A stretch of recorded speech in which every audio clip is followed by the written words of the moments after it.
screw you guys up and Moving on. moving on. Exactly. All right.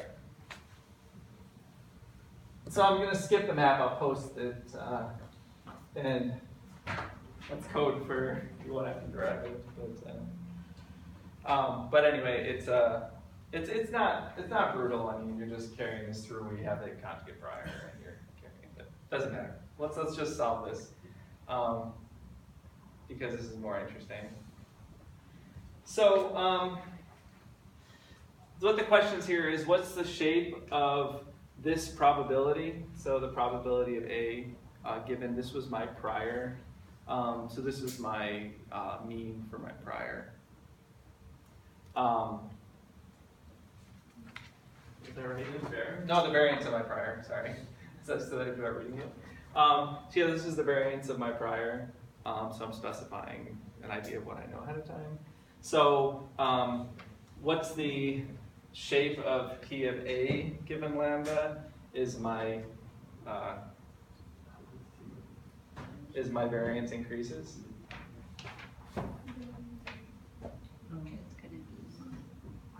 It's going to get wider, yeah, clearly.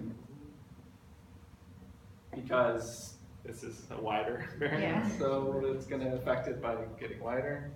If it goes to 0, narrower, very good. See, I thought this was a trick question. And as my data goes out to infinity,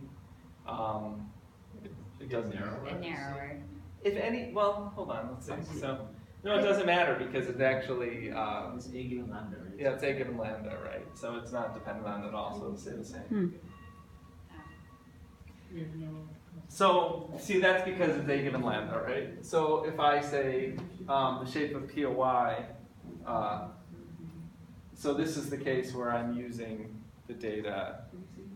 So yeah, so as I get more data in general, what's my shape of P of Y? Given that my P of Y, as I defined before, yeah. So the P of Y can. It's different than the previous one. Is the one given? Yeah, it's the one from above. Yeah. Yeah, I know. So, but as, yeah. So, it doesn't have any effect here, so this is obviously staying the same. And as I get more data, this will get narrower, right?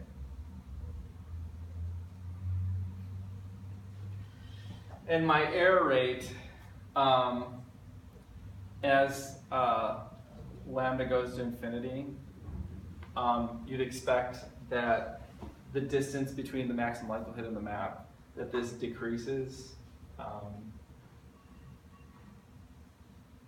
because it just doesn't have the same effect because as the number gets big, it basically turns into Emily. This increases. I'll post this. I want to move on.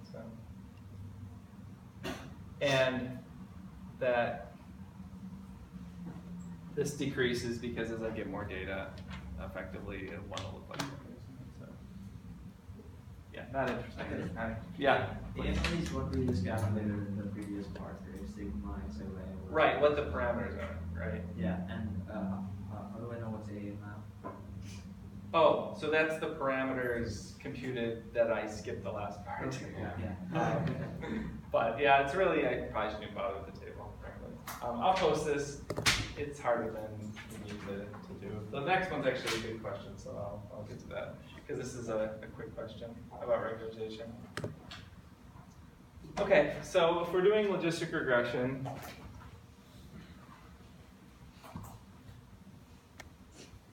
I'm always wrapped up. All right. So consider the data given figure 1. This is figure 1. Where I'm going to do a logistic regression, and here's my logistic regression model. It's the standard bias and 2 parameters. Noting that the data is linearly separable. See, you can draw a line right there. All right. Consider the regularized logistic regression model where the parameters are estimated by this equation. So what I'm going to do is this is my standard conditional log likelihood. I have this piece here, but what I'm going to do is regularize one variable at a time. So I'll specify if I'm going to regularize along the bias, along the dimension 1 or dimension 2. So basically, I'll just go in order. So what happens if we regularize the bias element? So what this is trying to do is push down the bias with high C. So, or which, wait, hold on, let me see how I formulate it. Or with high lambda. So lambda is really large. And I want to regularize the bias element. What happens to the line? So like in the absence of anything, if I have no prior, clearly I'm going to learn some line that just does this, right? Mm-hmm. So what happens if I am to try to push the bias element down? What do you mean by bias element? W0. So W0. Oh, okay. So when you move like closer to one side or the other, so like the lines move down. So which way? So where will it move? Yeah, that's the question. Down. Down. Yeah. So what it'll do, you're right, is it'll try to move to the origin, Mhm. right? Because if I zeroed out the bias, my linear function would go through the origin. So what'll happen is effectively you'll try to learn a linear function that exists at the origin, and you can see you're going to have at least one error. Right? Don't see how to. There's no linear separator that goes through the origin. Yeah. All right. Well, when I drew it, there wasn't. Well, I see, yeah, we're getting a technicality of drawing size, it looks a line, it just depends what that line is through the. because you can make it shallow, It may, shallower like, slope. I'm just thinking like the. Oh, you're thinking this one? If I'm thinking like an Yeah. ultra. Yeah, it just barely That's misses just the two. crosses. Wow. Oh, wow. Well, that looks very linear. Alright. Get the There point. may or may not be. The intention was that there wasn't.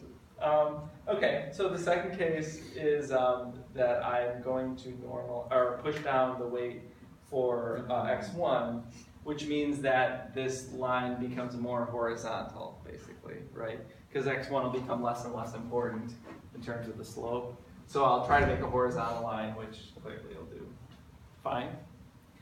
And if I try to normalize x2, the line becomes more vertical because I'll put a greater weight on the x1 case, in which case I'm very sure that there's not a consistent vertical line.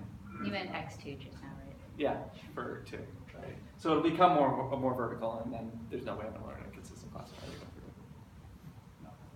So this really isn't about logistic regression. This is really about regularization. The truth is, for logistic regression, if you really think about it, there's only like 3 questions I can ask. It's basically something with the regularizer, something with the estimation, and what's the properties denied phase. That's really all I can do. Because anything that's, I'm not going to have you, manually calculate sigmoid functions or something. It's just not happening, right? Even I'm not that. Okay. So you know what I'm going to do is I'm going to give a little sketch of the homework, Ian.